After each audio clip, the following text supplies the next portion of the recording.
So the reason why it's called the Road to Andromeda is because the company is called Andromeda in the first place. It's the closest galaxy to the Milky Way. It's roughly 2.6 billion light years away. And it is also expected to collide with the Milky Way at some point in time in the future. Also, one note is that if you were to be on Andromeda right now, today, and you looked at the Earth, you would actually see the dinosaurs and the Pangea structure. The continents are still together back in the future, or I'm going to call it. Next slide, please. So our goal is to radically increase the chance of founder success by building a cooperative organization that allows entrepreneurs to access the resources they need to succeed.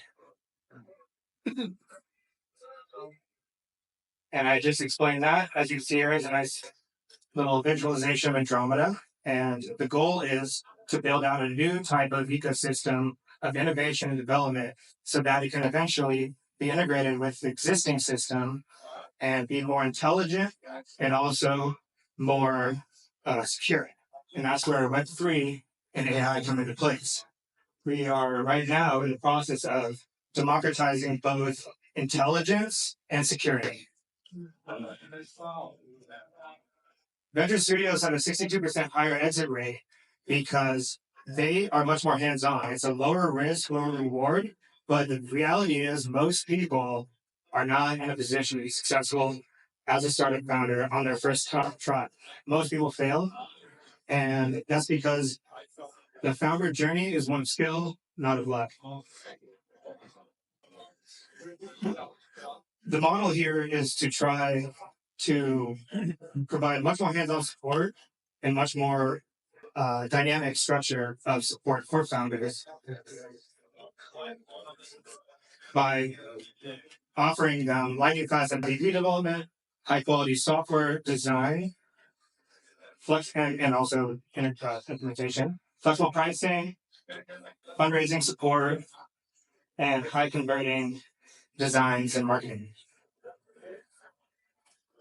We work with up to, I believe, 30 startups historically. And all of our work, we try to make sure it's of the highest quality, industry standard, so that people can get their startup started on the right foot and make sure that they are not going to have the same kind of risk that a lot of founders have, which is simply not having high quality enough development.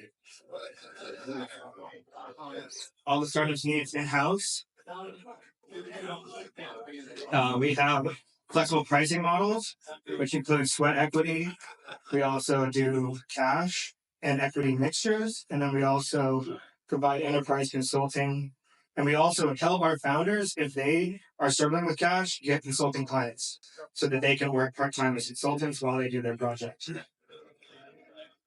Andrew Hennebrink, the founder of Deals, ran into financial issues shortly after he had saved up money to start a startup. We helped him get a part-time consulting job, which saved his startup. We also helped him with almost everything across the board. He's an incredible engineer, and we believe in providing that kind of support for people who really want to make it happen. My background, I have a degree in computer science and economics. I worked in AI and business intelligence, application engineering in Silicon Valley. I actually started the entrepreneurial journey as doing nonprofit work and philanthropy, targeting progressive political activism. My startup, We Stand Up, served as a think tank as well as media platform for progressive education and progressive news. I started a e-learning company called Learna, but then through the process of trying to figure out how to best teach people, I figured out what really matters is what do people need to know. So starting AW3 Technology was about building together all the things I had worked on up until that point, encapsulating it into one project. I was just asked recently on an interview, do we really need another venture studio? And the answer is no, but I needed one to help me encapsulate all my work together. And so I also went through the VC lab by the Founder Institute, which was what helped inspire me to start a venture studio because I wanted to start a venture capital fund, but venture studios are more flexible and help you also build up the experience you need to raise money for a venture capital fund. Next, please. AW3 owns a significant percentage in 6 startups, including Barrett Augustine, 1 to 10%. It also owns entirely 100% over 10 startups. And it also has, I didn't mention, in the middle, roughly 1 or 2, 50%. They're currently doing average 20 to 30,000 a month in revenue. Next. So one of our premier projects that's in-house, which was the idea came up by me and is owned entirely by AW3, is a new type of consensus mechanism for blockchain called proof of love, which is under the Nirvana blockchain, which will be a layer 1. The patent was filed July 26th this year. I had the idea 1 or 2 years ago, but wasn't able to patent it, get the patent fully filed until recently with the USPTO. Next. So the way that a proof of love blockchain works is it's different than a proof of stake blockchain because there's actually a wealth redistribution mechanism where it is the multiplication of how much you stake multiplied by the amount you give to the community, which is a direct programmatic redistribution. And then you take the square root. So what it creates is a geometric average of how much you stake and how much you give, which is then your trust score. And the higher your score, the higher your income as a validator is. So it actually incentivizes wealth redistribution, also making it nearly impossible to have a 51% attack. And then also, it also shortens the average path length of the Gauss protocol for those who understand blockchain, which also makes it more energy efficient. Here is an example of somebody who is looking to stake. There's a staking pool, community basket. Their score is 3. They had 6 tokens. If they had given 0, their score would be 0. If they had given 6, their score would be 0. It has an exponential incentive to give half, keep half. And then Sun Dollar will be the native currency of the Nirvana blockchain. And Skybank will be the official bank of the Nirvana blockchain. And then Sunscript is the language that we're developing, which is AI compiled. And it allows you to create organizations using high-level logic. So the idea here is to be able to encapsulate the logic into the language and also all high-level logic of application development and execution, including sales, marketing, all of that. So you could actually download an entire company execution strategy on GitHub. And then last but not least, we were co-producers of Love Fest here in San Francisco recently. We had a turnout of a couple thousand people. It was a free block party in downtown. We had Justin Kahn, DJ, who's the founder of Twitch, as well as many other DJs. I mentioned him because he's also an entrepreneur. But also, yeah, many entrepreneurs there too. As in San Francisco, everyone is an entrepreneur, right? Doesn't. But and then for our venture capital fund that we are looking to raise for, it's called Oliphant Capital, and the name was inspired by elephant. And the reason why I thought of that was because Sequoia Capital is the largest tree, elephant's the largest land animal, but also elephant capital sounds really bad. And I'm also a Lord of the Rings fan, so I thought Oliphant Capital. But also Oliphant is the Dutch and Afrikaans word for elephant. Values and principles. We are completely values and principles oriented. We're not going to work with companies that don't fall into our values and principles. We're not interested in profit maximization, interested in impact.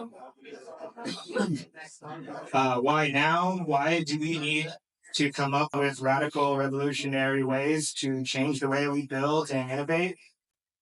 We're asking for $10 million for Oliphant Capital as a general partnership, which would be a pre-seed and seed fund, and then $5 million for AW3, which is a C corp, and that's the Venture Studio, which would serve as the managing company of Oliphant Capital. Thank you, guys.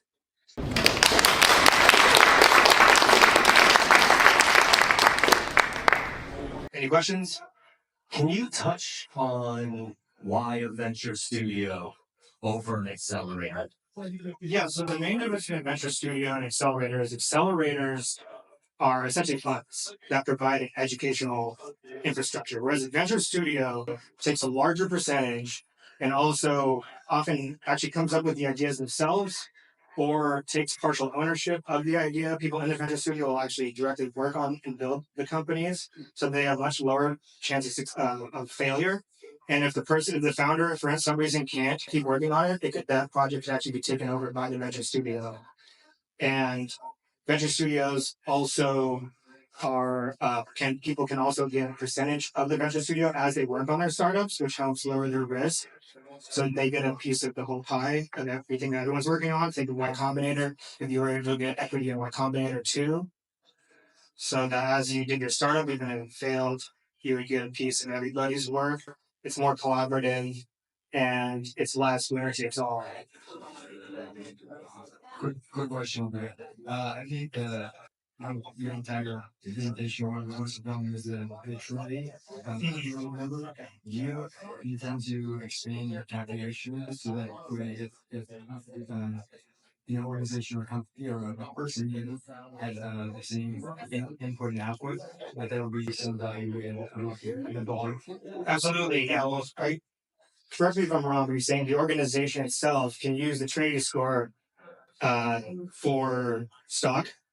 Well, because if there were an institutional investor that put in 15 million in or 15 million out, then one person that did $3 and then $3 out, it'd be the same Trinity score, but completely different. No, it would not be. The Trinity score is how much you give multiplied and then the square root. So if you did 50 million in, 50 million out, your score would be 50 million. If you did 3 million in, $3 in, $3 out, your score would be 3. Multiply. Okay.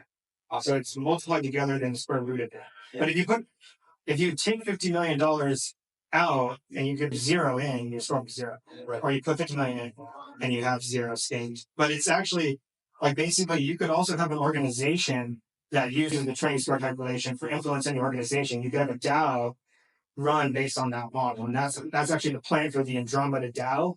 The Andromeda.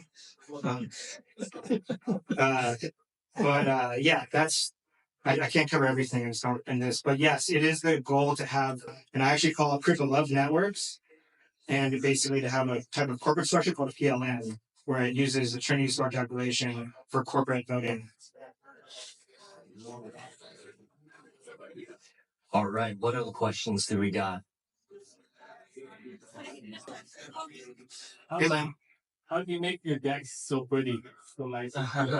We run on the ASAP principle at AW3, which is as sexy as possible. And so we use that as part of our ethos.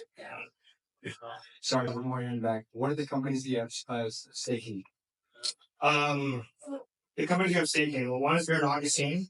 Another is called Carnomaly. It's a blockchain card company. Another is called Jesse Guys, AI legal tech.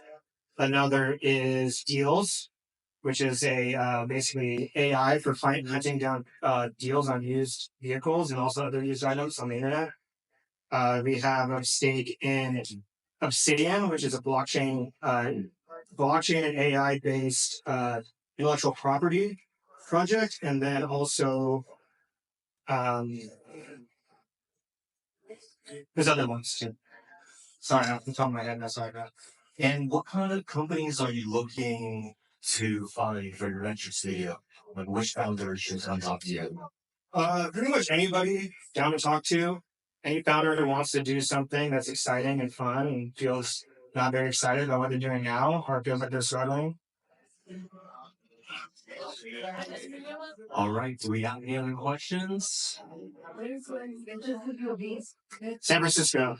I have a membership at Shop 15, which is a co-working space in the city. I live in the city, but it's mostly remote. But yeah, most of the people I work with live in the city or the Bay Area. Is there any restrictions on founders you work with? Do they have to be in Silicon Valley? No. Work with founders in LA, Austin, and New York City. Primarily U.S. because they're U.S. corporations and focusing on U.S., but that's also going to change. Bay Area doesn't hurt though. Doesn't hurt to come to San Francisco, So. Any other questions? All right, help me give a round of applause. Thank you guys.